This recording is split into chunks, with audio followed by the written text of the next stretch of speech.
Môžem to piť pri tom? Nech sa páči, nech sa páči. Nachádzame sa v The Club, opäť, ako som už spomínal, veľakrát stojí vedľa mňa Billy Hollywood. Ako hodnotíš ty ako spectator túto akciu? V pohode, pozrel som si nejaké nové modely, ktoré navrhli slovenskí módni návrhári. Z nich mám najradšej asi Kimličku, takže užívam si. Teraz hrá Roman Zámožný, Mike zahral, Laila, v pohode. Ako sa cítiš ako nový člen legendárnej crew H1.6? Toto ma moc zaujíma.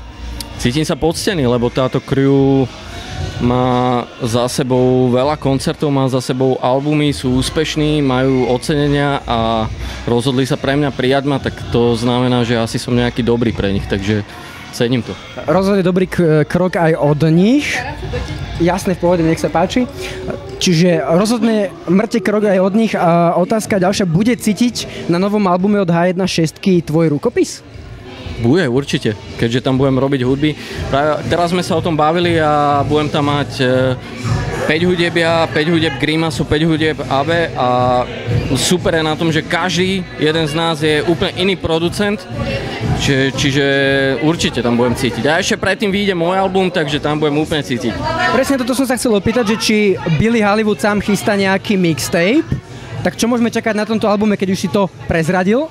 Vieš čo, nechystám mixtape, lebo som úplne mizerný DJ, ale chystám svoj producentský album. A bude tam veľa hostí, chcem to urobiť nejak úplne ináč, nechcem, aby to znelo jak výberovka, tak keď niekto vydáva svoj producentský album, tak väčšinou vždy to znie jak albumovka a toto bude mať určitý koncept. Takže momentálne na to makám, za mesiac by mal byť prvý single práve s H1.6, čo by sme mali vlastne tak rituálne uzavrieť to, že som bol prijatý do H1.6 a potom príde album. Dúfam, že to bude dobre. Ďakujem pekne.